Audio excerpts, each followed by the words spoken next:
Hi, everybody. Good morning. Can you all hear me at the back as well? There's a few seats still here dotted around. Right.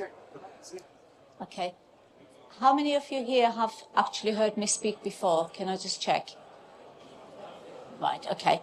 Not that many. So for those of you who've already listened, sorry, you have to listen again. Hopefully there's a bit more new stuff. And everybody else, before I start, I want to make sure that you understand that some of what I'm about to show you might be triggering or upsetting, distressing. So if you find it too much, then please feel free to leave. I don't want you to get upset. Is that okay? So look after yourselves, basically. And I'm not telling you what I'm about to tell you to make you feel sorry for me or be upset for me, or I don't want you to think I'm sort of trying to sensationalize what happened. I'm just trying to give you the why for the work you do, why it's so important, okay? Because when things go wrong, they're really quite, well, life-destroying, I would say. So, Martyn's Law. I used to always introduce myself as Martyn's mum, and I've stopped doing that. And the reason I stopped doing that is because when the legislation I've been working for the past 6.5 years went through the final stages in government, meaning it was debated in the House of Commons first for a few weeks, and then it went over to the House of Lords. A few things happened during that. My husband and I went to absolutely every session in both houses, and we were upstairs in the gallery and listened to it all. And in the House of Commons, during one of the last sessions, one of the ministers got up and said, well, we need to make sure that we stand back and don't churn out legislation because we feel sorry for victims. And that comment cut deep, because I never see myself as a victim, nor do I need to have anyone feel sorry for me. That's not what I do the work for. I digested that, and then a few weeks later in the House of Lords, one of the baronesses got up, and she knew I was up there. And the word she used, she said, well, Mrs. Murray is a fierce, and the word fierce literally dug into me because she made it really loud, that word. She said she's a fierce campaigner, but we all need to take a giant step back and make sure we don't just churn out legislation in a dead person's name because there is a bereaved family. Both those comments really hurt, and I reflected on it. First of all, I went home and sulked both times, and I felt really pathetic and cried and went into this, can't believe they said that. And I was a bit cross. And then I thought, no, actually, I'm not just somebody's mum, a dead person's mum. I've actually worked my socks off over the last 6.5 years. It turned from an online petition to a full-time job. And in the meantime, I did loads and loads of other things. As you can see, I'm not going to read it. You can read it for yourselves. So I've done a lot of work. One of the most important things I did, not because of the legislation, may I add, after Martyn died, I was a complete layperson. I didn't know anything about security, venue security. I didn't know anything about terrorism. But I had so many questions about terrorism. I couldn't understand why somebody would go to the arena and blow himself up into, I can't ever remember the figure, 5 or 7 pieces. His legs landed and arms landed all over the place.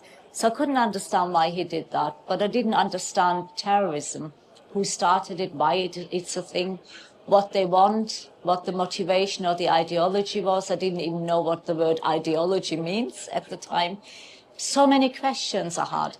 And I wanted to know if governments do anything about it. And the only way I realized I can get information was by actually going and educating myself. So I had the opportunity to do a master's in counter-terrorism. And thank God I did it, because little did I know at the time that 4 or 5 years on, I'll be talking to prime ministers and home secretaries and security ministers. And that knowledge I gained gave me the ability to talk professionally to these people, and they know I know what I'm talking about. So thank God I did it. So I'm not just a victim of a terror attack. So the night it happened, Monday, 22nd of May 2017, it was a bog standard day. I had been working in my private practice as a psychotherapist. It was a total normal day, and my husband was he's still a GP, and the only 2 of my 5 kids still living at home at the time were my youngest daughter Nikita. She was 16 at the time. She just started her GCSEs. And then it was my older daughter, Louise, 19 years old at the time. She was doing an undergraduate course at Manchester University. So they were both in their bedrooms busy studying. And my husband was doing paperwork. He was also a GP trainer, so he was marking essays, so he was busy. And I thought, well, nobody has time to spend with me. Use the time, have an early night. So I went to bed at 10 o'clock.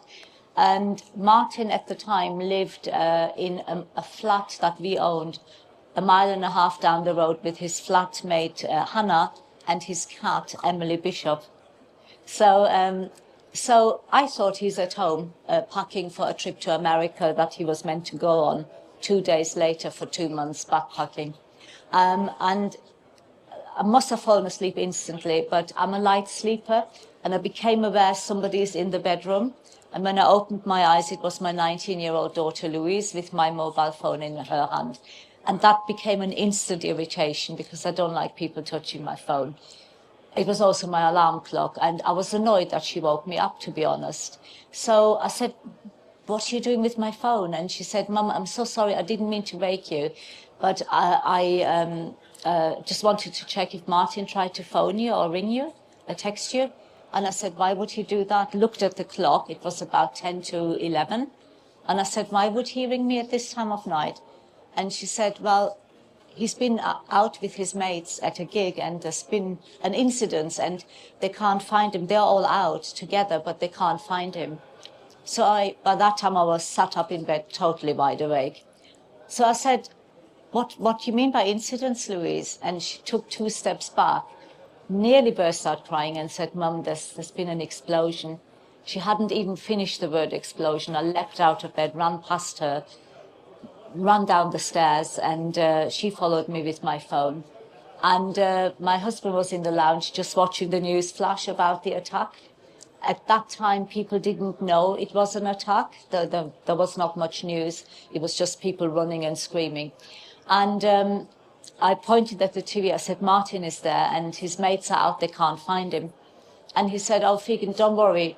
He'll be fine, because this is a huge place.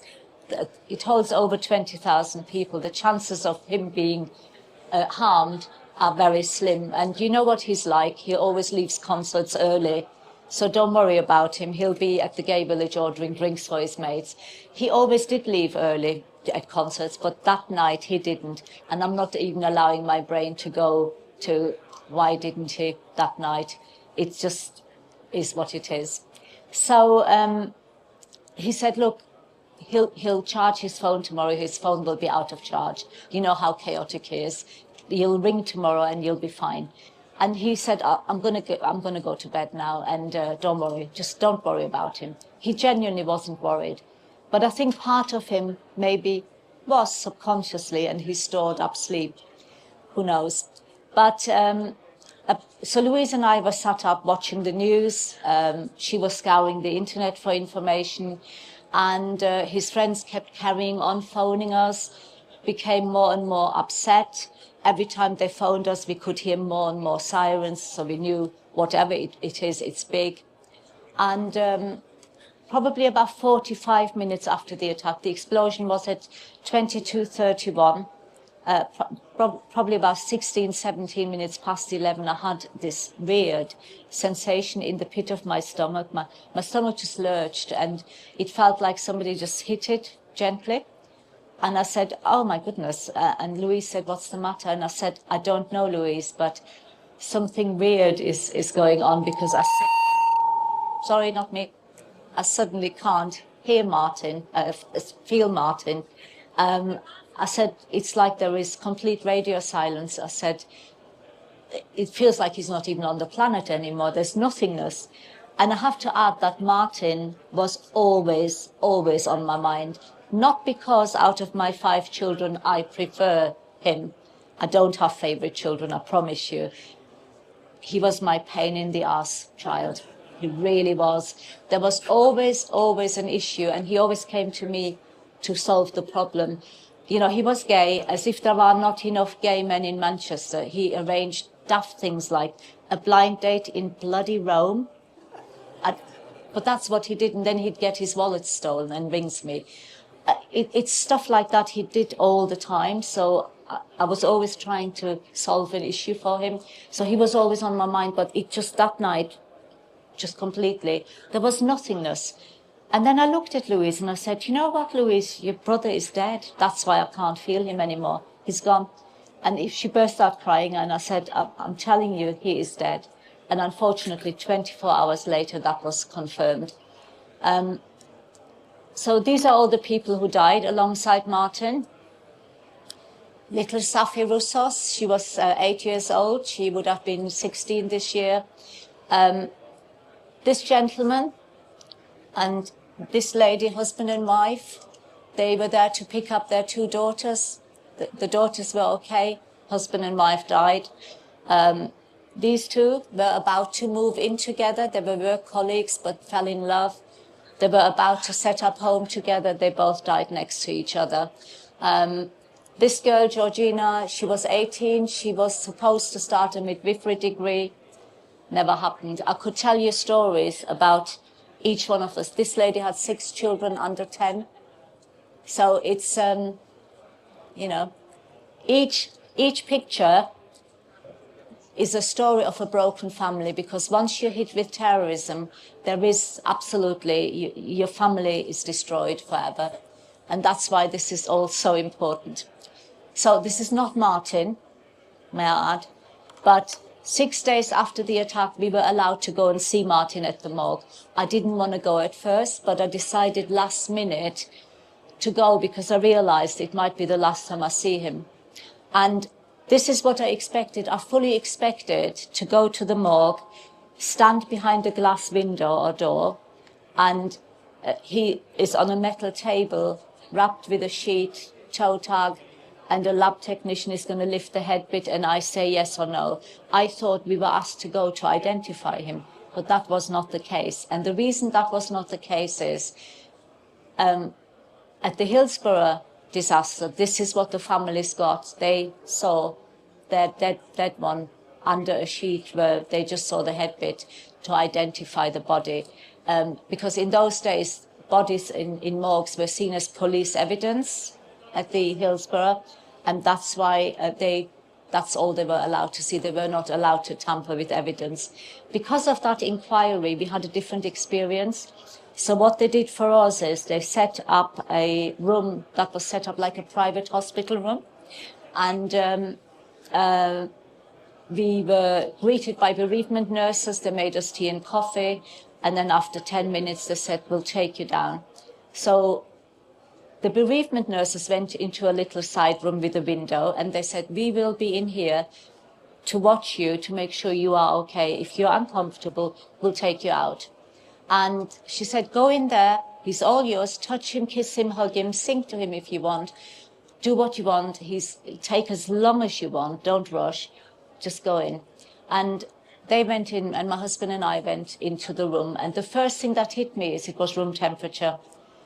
And then I saw the bed, and he was on a white fluffy pillow, covered with a nice big quilt, and for that moment I thought, oh, they've made a mistake, he's not dead. Because to be honest, he looked asleep, he did not look dead. And I hurriedly walked that way, Stuart walked this way, and he just sat down on a chair. Obviously, as a doctor, he knew he was dead. But I had this magical thinking, like in fairy tales, that if I kiss his cheek, he's going to open his eyes. And of course, as soon as I kissed his cheek, I realized he was dead, because I also recognized they took him out of the freezer for our benefit. He was absolutely ice cold. I'm so glad I went, hard as it was, because that was obviously the moment it dawned that actually this is my reality, it's true.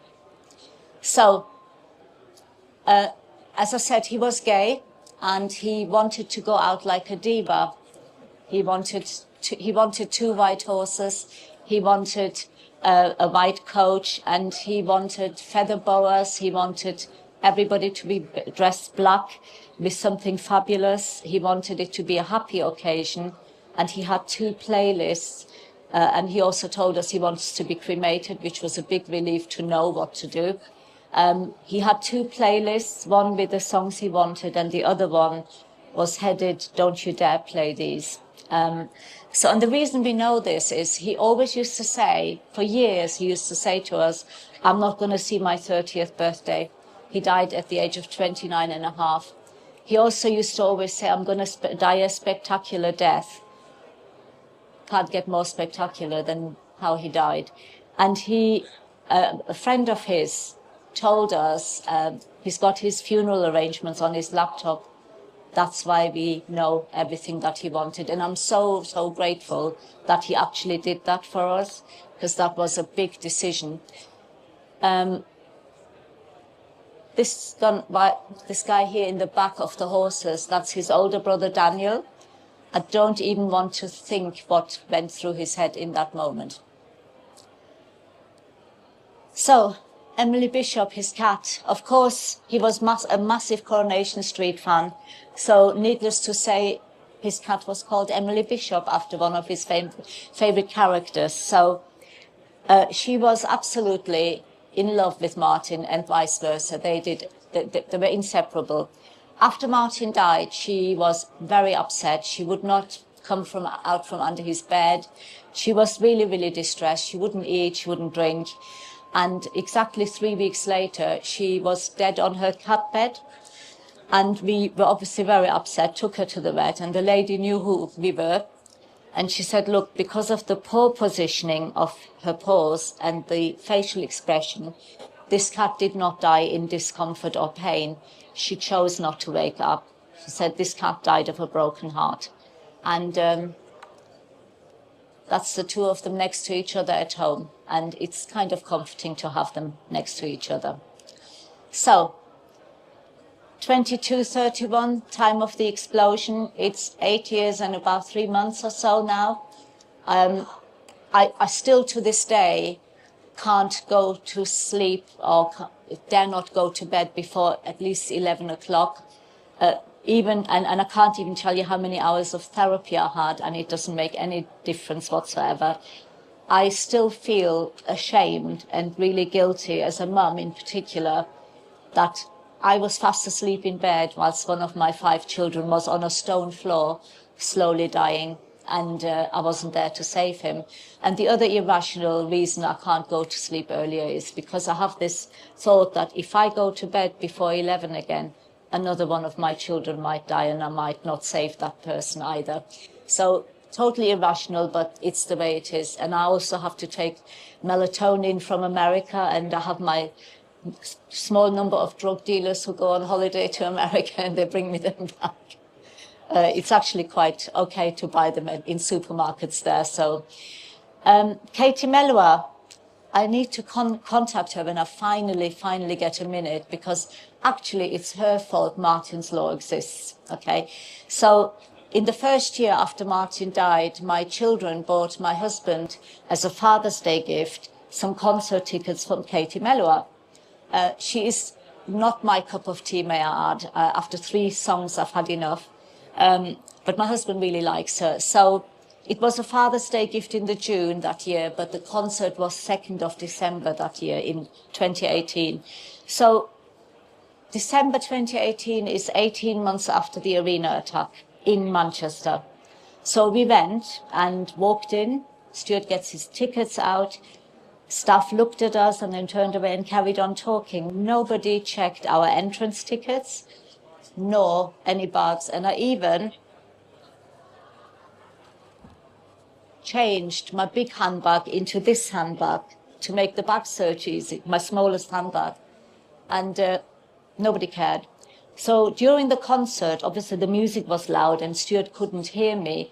But as he turned to me, he realized I was sobbing my heart out. Had tears streaming down my face, really crying hard. And he grinned and whispered, "It's the songs, isn't it?"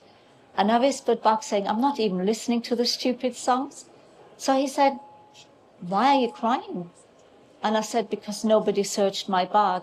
I was completely gutted that nobody searched anything, my bag or anybody else's bags. I was in shock. 18 months after, 22 people, a lot of them children, died. How can it be that in Manchester, of all places, there was nothing? And that shocked me to the core. And we went home, and honestly, throughout December, I could not let that go. And I was still a lay person. This is before my master's. And I started researching security at venues. Came across the government's contest document, and there it was under the protect section that venue security is recommendation, but it's only optional. And so I'm nobody special. I don't belong on any pedestal, I tell you. The only thing I have done is I was the one person who decided to stand up and say, "I'm not having this, this isn't okay." So I started an online petition in January for, I didn't call it Martyn's Law, that wasn't my idea. I wanted security at venues. And that petition, the online petitions, I could have gone the change.org route, but I didn't, because I wanted right from the word go the government to be on board with it. So I went the government petition site route. And government petitions last 6 months, and then they automatically just stop. My petition went up to 23,500 signatures, and with a lot of pleading and requesting and begging people to sign it. A few things happened during that petition time. So after 10,000 signatures, the government have to write to you. So I got a letter after 10,000 signatures saying, "Thank you for the petition." Most of it was copied and pasted clearly. The first paragraph was more personal, and it said, "Great petition. We just want to inform you that we already have legislation for security within the contest document, which is our counter-terrorism strategy document." Yeah, I know. And they said, we just to let you know, we will not be making any changes to the legislation. So, but good luck. So I carried it on, obviously. But the other thing that happened is, during that 6 months, 2 other ones on the same site, 2 other petitions emerged, and you could literally see the clicker turn, the counter, the numbers go. And they overtook mine within 2-3 weeks by the hundreds of thousands of signatures. And one was Bring Back the Jeremy Kyle Show. There was an episode shortly afterwards, one of the contestants killed himself, and they axed the show straight away. So a lot of people wanted that show back. The other petition was Bring Back Plastic Straws for McDonald's, because the public really struggles sucking up milkshake with a paper straw. I'll tell you the secret later. The other thing that happened is, during the petition, Brendan Cox phoned me. Brendan obviously was married to Joe Cox, and I didn't know who he was. He explained that Joe was killed the year before Martyn was killed by a right-wing extremist. And he said, "I've seen your petition. I think it's the right thing to do. I want to help you. I've got connections in government. I'd like to sit you in front of the security minister. Would you like that?" Of course, I said yes. And he said, "Okay, so I need you to go to Scotland Yard and meet Nick Aldworth," because he said, "I'm not into security. I'm into politics, so I can't put a white paper together, but we can't sit in front of the minister without a white paper. Nick is the person who can do it." So off I go to Scotland Yard on Valentine's Day 2019, met Nick, had an hour's meeting, and he said, "Yeah, great idea. It's absolutely needed. We've been asking the government for years to put this together, but I work here. This is kind of, Scotland Yard is kind of an arm of government. I can't really do much about it right now because it's conflict of interest." I must have looked really naffed off, because the next sentence he said is, but if you wait till May, I'll retire, then I can help you. And I said, yes, please. So I waited till May, he retired, and sure enough, the day after he phoned me and he said, right, I'm on it now, I'm doing the white paper. So he did the white paper, we had lots of meetings, the three of us between us, and eventually in September that year, we had the first official meeting with a politician. The security minister at the time was Brandon Lewis. And Brandon Lewis, you never see ministers on their own. There's always an entourage. So it was like a boardroom table almost. So there was the three of us here and 5, 6 of them there. And Brendan leant forward at the end of the meeting. He said, Figen, this is your meeting. Do you have a final word for the minister? And I said, I do actually. So I looked at the minister and said, well, Minister, as you can see, I'm only a small woman. I'm only 5 foot. But I said, I did read somewhere, if you think small is not effective, you have not been in bed with a mosquito. I'm the mosquito, and I've lost my job when Martyn died. I have literally nothing else to do but work on this. I will be buzzing around yours and the government's head until this is done. I won't go anywhere. And they all laughed, but as they have seen, I meant it. So I'm on Security Minister number 8 now, Prime Minister number 5, and Home Secretary number 5. So we have had lots of meetings with the Home Office. Decided to build a team for Martyn's Law who just work on the legislation. We have over the last 6 years worked very closely with these people. And even during COVID, we had Teams meetings. We have a lot of meetings face-to-face and on Teams. So over the years, so as I said, we've been there. In 2022 December, Rishi Sunak phoned me at home. And he said, Figen, I don't know why you even had to campaign. It's a no-brainer. This law should be there. We need to get this done. It's absolutely, we are completely committed to this. These were his words. And he said, I'll after Christmas and New Year, I'll focus on it and I'll get this done urgently. And not much happened. In spring 23, about June-ish, Brendan and I went to a face-to-face meeting with the Home Office. Nick couldn't make that meeting, and that meeting didn't go so well. So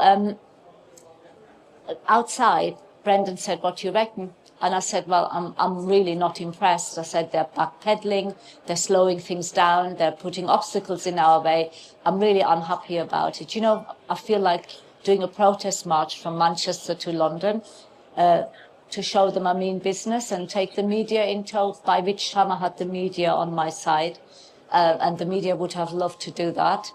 And Brendan laughed. He said, don't be daft. You don't need to do crazy things like a walk. That's crazy. And then he patted me on the shoulder. He said, look, let me talk to some of my minister buddies and see what really is going on. And we'll get this done. Don't you worry, Figen. And off we went. And the year passed, came to an end. In January 24, Brendan phoned me and said, Happy New Year, Figen. Remember the conversation outside the Home Office? You were talking about a walk. And I said, oh, yeah. He said, I was wrong. You were right. You need to do this walk. And you need to make sure you arrive on the 7th anniversary, 22nd of May, 24. You need to knock on number 10's door.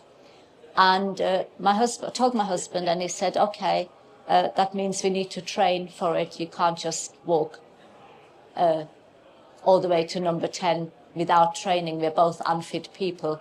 So from that moment on, every Saturday, I kid you not, no matter what the weather was like, even with storms like now, he dragged me out every Saturday and every Sunday to walk further and further and further, and thank goodness he did. 7th of May, I stood at the exact spot where Martyn lay dead on the floor at the Manchester Arena. It was really important to start there.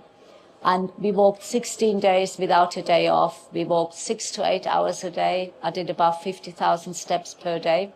And ridiculously only lost 2 pounds in weight because I had to eat to get the energy. But nevertheless, so we walked 200 miles and got to number 10 on the anniversary. The meeting time was changed about 4 or 5 times from 3 o'clock, 2:30, 11 o'clock, and then eventually they settled for 12:40. And thank goodness that was the time and not a later time, because had it been 2:30 onwards, I think he would have cancelled the meeting, because 3 hours after we had a meeting at 12:40 with him, he announced the general election, and the media would have forgotten about the walk, and it would have been a media frenzy about the elections. So, but we had the meeting with Rishi Sunak and James Cleverly. Half an hour later, we met with Keir Starmer, and Keir Starmer said to me, "I promise you, Figen, if I ever get elected, this will have top priority." And he shook my hand, and I shook his hand and smiled. But in my head, I thought, yeah, I had another prime minister promise me stuff. Let's see what you're going to do with that promise. But actually, I'm not into politics at all. I don't give a damn about politics. But I give him that. No matter what people think about Keir Starmer, he kept his promise. And it went into Parliament September 24. Dan Jarvis led the debate in the House of Commons very brilliantly. And then Lord Hanson shortly afterwards led it in the House of Lords. And on 3rd of April, it was officially declared as an Act of Parliament. And we now have a few pictures of the walk. This is the first day when we set off from the arena, meeting with Keir Starmer. Every morning, we had a new lot of people join us for the walk, which was really nice to see. It was lovely. We just set off at 9:30 every morning, and lo and behold, there were loads of people there. Just to let you know, you can drink it with a paper straw. And the secret is, you do not touch your drink for the first 7-8 minutes. You let it stand. And then you drink it slowly. I drank it right to the end. Okay, so just to prove the point, you can use a paper straw. Okay, right. 6 weeks after the walk, sadly, I had to have a hip replacement because I already had a dodgy hip to start with. And the last 3 days, I kept toying with the idea of asking Brendan to arrange me for a wheelchair, but I didn't. I've struggled through it. I powered through it. I've absolutely got no regrets. I'd do it all over again, because I know number 10 didn't want me to do the walk. But Dan Jarvis said to me, the walk made the difference. So why is it important, all this? Why is Martyn's Law important?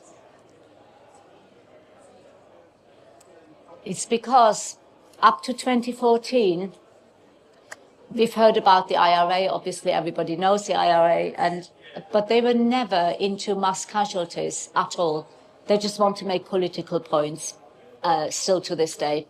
However, in 2014, things changed. So a Daesh ISIS spokesperson did a video and put it online. And this guy said, you don't need to bother traveling to training camps. You don't need to know how to use rocket launchers or how to use a rifle. Don't worry about having permission from us as an organization. You don't need that either. Stay where you are and kill the infidel with any means you want. Use a rifle, use a kitchen knife, use a vehicle, use fire, throw them from a height, poison them, do whatever you feel you want to use and whatever is available, but kill the infidel. And that went viral very quickly. And that is the year where suicide bombers, self-initiated terrorists started emerging in the UK and across Europe. Now, in the Middle East, that's always been a thing, but we never hear about that. But in Europe and the UK, that was new. Since 2017, we've had 16 successful terrorist attacks, and that includes the one 3 weeks ago in Manchester at the synagogue where 2 people died. We've had 43 late-stage terror attacks. One of them was stopped within less than a minute to go. So that was a near miss. So I don't know about you, but the law of averages tells me that sooner or later, we're not going to miss one. That used to be 15, and then that changed. So one of them got through. This is what worries me the most, this bottom line. So in the last 5-6 years, the figures I'm about to give you roughly have not changed. which means there's a constant supply moving in a certain direction. So we've got at any given time probably about 800 live investigations that go to the Old Bailey where terrorism is actually dealt with in court. And those people will go to court and be eventually imprisoned. We have about 2,500 people who are subjects of interest, and there are people who are not quite criminal yet, but they need to be carefully monitored because they could become criminal. They're dabbling in really unsavory stuff on a regular basis, and have often got connections to people who are already convicted for terrorism. So the link is very close. But the biggest worry for me is the 30,000 additional people, and those are people who have come to the attention of the authorities by the way they use the internet with certain keywords flagging up, but they are not yet in the 2,500 category. But there is this constant movement up. And the reason why the figure of 30,000 worries me is because each one of those people has the potential to go out there and carry out an attack. They are those self-initiated people. I'll give you an example. The Finsbury Mosque in 2017 happened 3.5 weeks after Manchester Arena. And Darren Osborne lived in Wales, middle-aged guy, watching Manchester Arena, what happened, got really upset, got chatting on forums, somehow got mixed up in right-wing stuff without realizing probably. And what tipped him over the edge, and this is the problem I have with the 30,000, how many of those have that one thing that tips them over the edge? And this guy, Darren Osborne, what tipped him over the edge was, whilst he was chatting to these people, talking about the Manchester Arena and how awful it is, he watched the news. And I remember the news clip with Shamima Begum and her two mates crossing Istanbul airport or Ankara airport. And he saw that clip and that tipped him over the edge. And the people on the chat room said, hire a van and go to Finsbury Mosque. They radicalize people, kill the Muslims when they come out. And that's exactly what he did, what he tried to do. He's now in prison. So he was one of the 30,000. So if he can do it, people can tip over that edge. So that's what worries me. Martyn's Law, what you're waiting for. So Martyn's Law, by the way, doesn't look anything like the white paper that we put in. However, apart from that figure, we're not unhappy with it. I'm unhappy about the 200. It should go down to 100, really. But so it's in 2 tiers, what the government decided to do. So it's the, I'll get out of the picture, the standard tier or the standard duty, you can use either word, by the way, is for any venue 200 to 799 people. Any premise over 200 people, so you could have a village hall. Let me explain that in later terms. You could have a village hall or community centre that normally only has, on a day-to-day basis, 30, 40, maybe 100 people there, no more, throughout the year. But once a year, only once a year maybe, or twice a year, they have an event where there are over 200 people. That means they qualify for the standard tier, okay? So, and the standard tier has always been meant to be either low cost or no cost. People are not expected to make any changes to the building or anything. But what we are asking people to do basically is the staff need to know how to lock down a building and not say, where are the keys, what shall I do? They need to know what to do. They need to know how to lock down quickly. They need to know how to evacuate.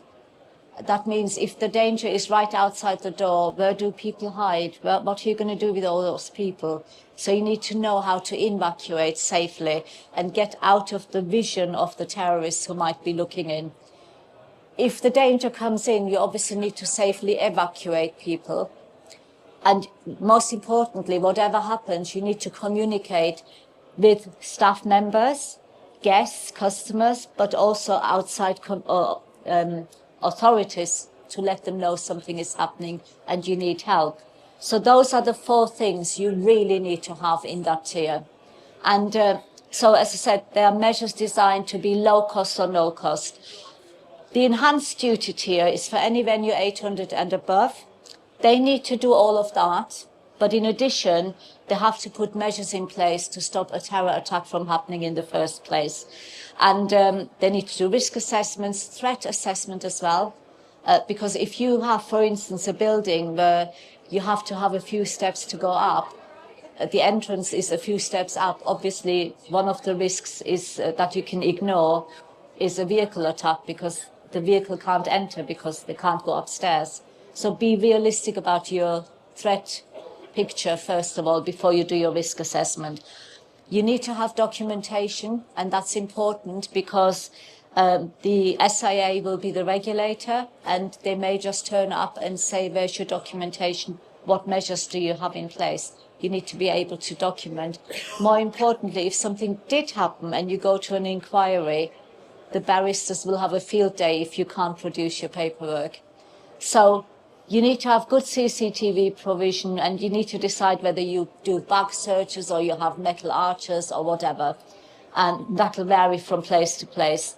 And any other equipment you need to have, so you have time. So the implementation period is a minimum of 2 years. There's a few things with that. So first of all, 6 months of that have already gone, nearly 7. The clock is ticking, okay, and time goes very quickly. The issue I have with the Home Office is the minimum, the word minimum. 2 years from royal assent is April 2027. May 2027 is the 10th anniversary, and I personally take offence as the mother of a victim who died at the arena if this law goes beyond the 10th anniversary. I've made that very clear to the Prime Minister, and I have made it super, super clear with the Security Minister, so they know how I feel about that. So, Martyn's Law, responsibilities, enforcement and consequences. So SIA are going to set up in Manchester, which is my home turf. I live in Manchester, so that means that I will have planned visits, but I'll also be dropping in as I happen to be shopping in Manchester. So I will be going unannounced as well and just turn up. I have a really good relationship with SIA and the Home Office, but nevertheless, they know my pressure is on SIA as well, not just the Home Office. So everybody worries about the term responsible person. Nobody wants to be the responsible person. However, even in a community centre or village hall or whatever, you have to, by law, have fire regulations and health and safety regulations. There has to be a named responsible person for that. This is just the same, just an add-on. That's all it is. So everybody has to have a named person, a responsible person. And if that person changes because they left their job and somebody else comes in, it is your responsibility to pass that message on to SIA so that they change the name. So it can be typically an individual, an entity controlling the premises. It could be a landlord, a tenant. It could be a property manager, venue operator, or event organizer. And places like shopping centres where there's multi-complex areas, big department stores, small cafes, whatever, there needs to be coordination between all parties, and then you need to all get together and come to an agreement. And the enforcement, SIA, will have the power to actually come and inspect the premises. They are the ones who can issue sanctions and pursue criminal charges, penalties. This legislation is on a par with health and safety and GDPR. The fines and punishments and penalties are similar value. So, and I think I personally expect teething problems, like with anything new, because we humans, we are creatures of habit. We don't like change. So I don't think it's going to be smooth like that. Once the legislation is active, I think there'll be lots of teething problems. However, I think when people start taking it serious and wake up to it is when the first company has to pay £18 million fine, or the first CEO or person goes to prison. Okay, so that's when it'll be taken more serious. So change isn't easy. Okay, so the implementation period, as I said, 6 months have already gone. I have at the Labour Party conference, Rishi Sunak wanted me to go there and sit at the front row because I'm one of his success stories because of the law. And I did that, but in return, you know, I scratch your back, you scratch mine.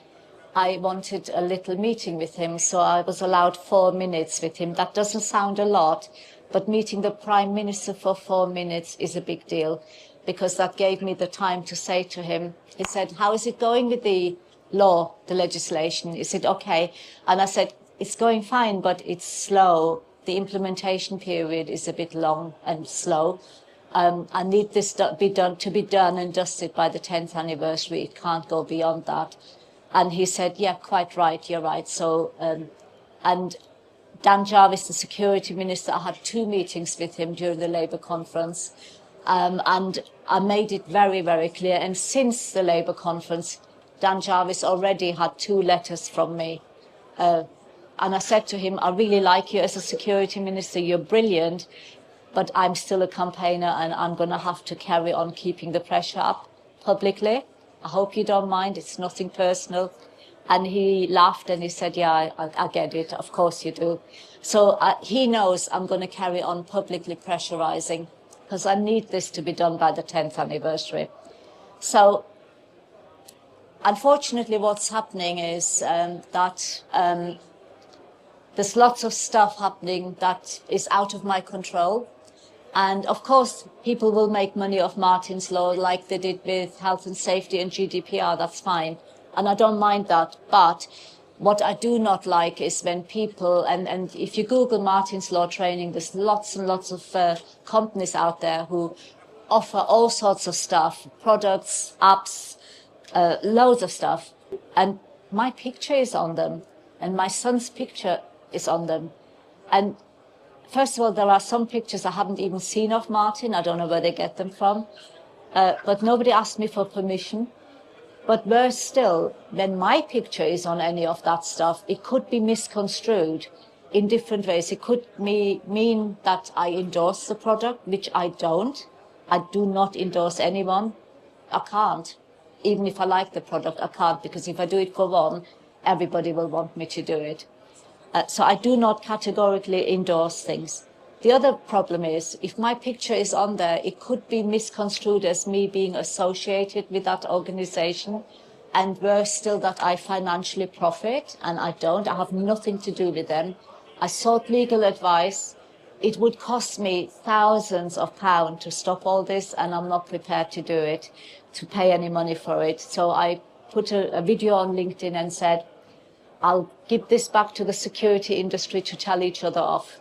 And I've stepped out of it. So as I said, I have no connection to those people. The guidance. So everybody is making a huge deal about the Section 27 guidance. Yes, we need it. We need it. It's done. It's in draft. And it's with the legal team of the Home Office. And I keep pushing for this guidance. It won't come out till at least spring. However, as I said, the clock is ticking. Please don't wait for this to come out. This is only maybe 20% of what's needed, the guidance. Train your staff, get your equipment sorted, look for blind spots in your buildings, deal with them, you know, just practice a lockdown, practice an evacuation and practice an evacuation. There are so many things you can do already. Check your access control systems, get in touch with your CTSA, talk to them, get in touch with your local police and authorities, do a combined exercise. There's lots and lots of stuff you can do. Do not wait for the guidance. In the meantime, there's work to be done, because that time goes very fast. And in terms of information. So we've created Martyn's Law, the Martyn's Law Forum. Feel free to take a picture of that. The forum, we've put that together to give you the latest information as we hear it from the Home Office and from SIA. And there will be a quarterly newsletter as well. And I really strongly suggest that every member of staff, from the cleaner right up to the CEO, does the ACT training and also the Scan for All staff training. The ACT training is just over an hour. The Scan for All staff is 15 minutes you need to watch, that's all. And these are all things you can do in the meantime. There's no need at all to wait for anything. Oh, sorry, don't need that back. Yeah, okay. Right, so, and that's the end of my presentation. So we've got about 7 minutes. If there's anybody who has any questions, now you can ask me. Thank you. Thank you.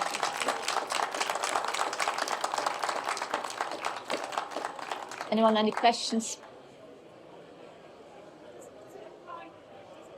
Like education as well and commercial buildings. Right. Has anyone seen the 2-minute video from the government? Nobody. Please go on the government Martyn's Law website, the Home Office website.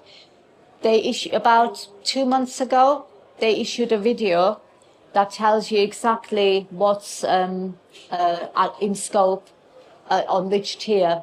And so schools, primary schools and secondary schools and colleges are the standard tier. It doesn't matter how big they are. And the reason that is the case is because they have different safeguarding legislation in place. So they're already halfway there. Okay, so Martyn's Law is just an add-on, and therefore they are sort of exempt from the enhanced tier. Higher education comes under the enhanced tier. Okay, places of worship are another one that are exempt because apart from, so they're the standard tier, but places of worship with you charge an entrance fee, like cathedrals that become a tourist attraction, they then become the enhanced tier. Okay, so anyone, when you pay money at a cathedral or big church or whatever, you need to, that's the enhanced tier. Things like museums are covered, libraries, museums, libraries, leisure centres, shopping centres, all of these venues are covered. Hospitals, big doctor surgeries, all of that is covered. But the best way to find out what's in which category is actually to watch that 2-minute video that they explain it really well. And I would also recommend once a month somebody goes on the government website for any updates. I update my slides as I get more information. All I can say is, trust me that I keep pressurizing the government. They know how I feel about it, and they know I will do it very publicly, in a nice way. But yeah, so but watch that guidance, that 2-minute video. On the Home Office didn't show me the video. I wish they had beforehand, because on the very last slide, and I had this discussion with them, I said, why didn't you show me? Because I would have said, please don't do that. On the last slide, at the very bottom, it says, this legislation doesn't become active until in 2 years. You do not need to do anything.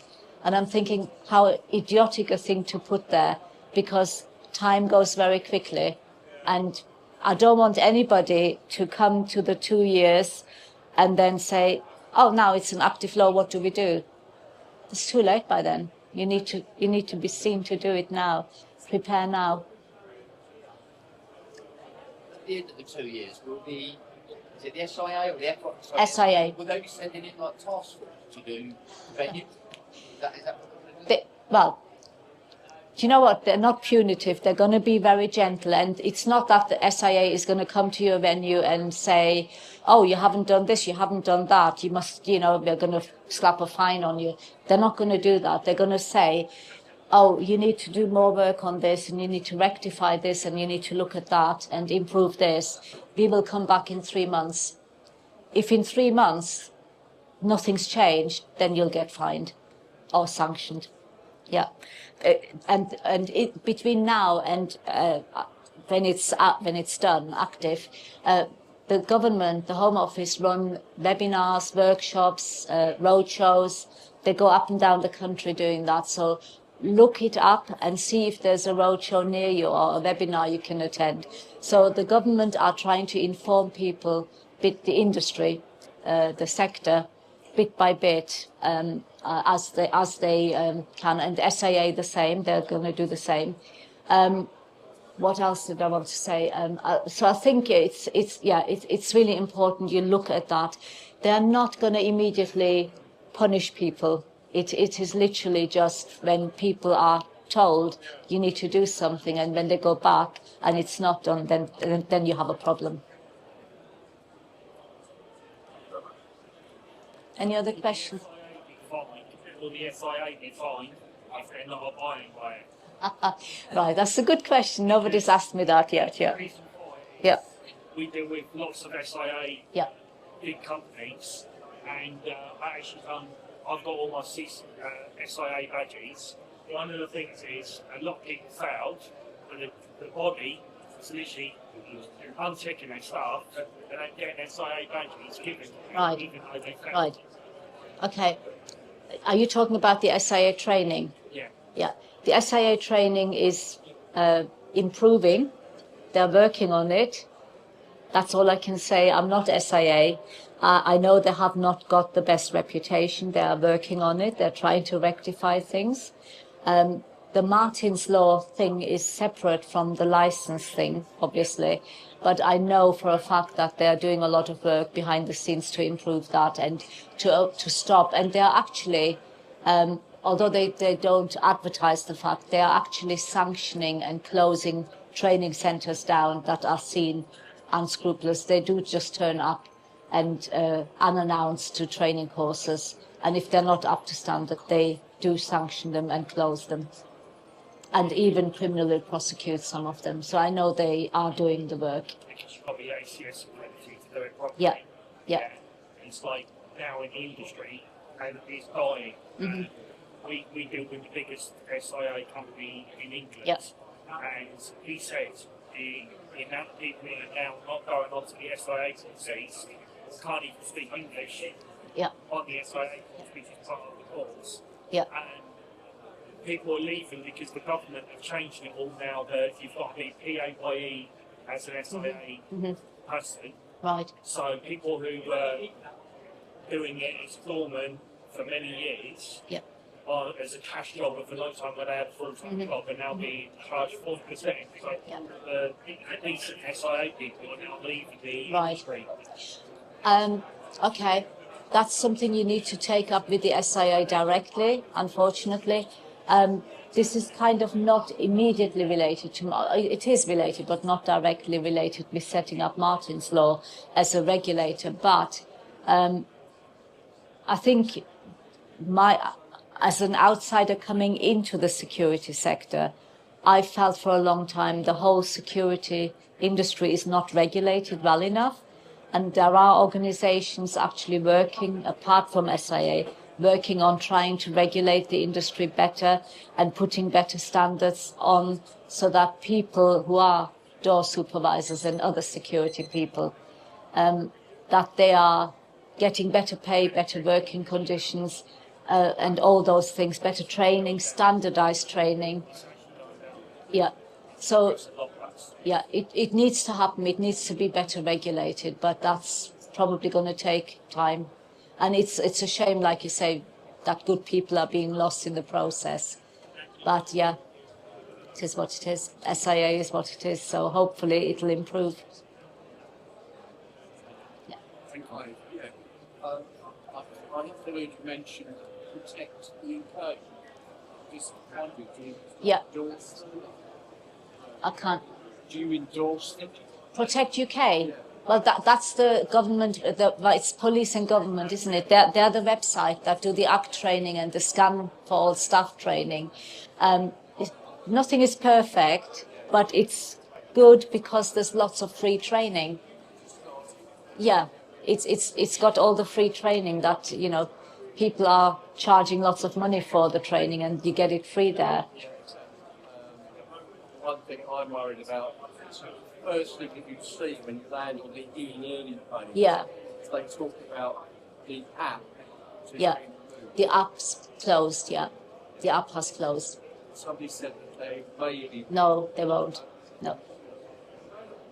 Not as far as I know. Which I think is a shame because I used to like the app, but yeah. I think one of the reasons was it wasn't used enough and they cost a lot of money to run apps like that because they need to be constantly updated. It's just not used enough. So, but there are other reasons which I am not getting involved in. But the Protect UK website is an information hub where there's lots of information, and NAPSO and NPSA. Yeah, yeah. But NPSA as well, NPSA and NAPSO websites are also good sources of information. And I think NPSA have training as well, all free. Yeah. Yeah. Okay. Thank you so much. Thank you.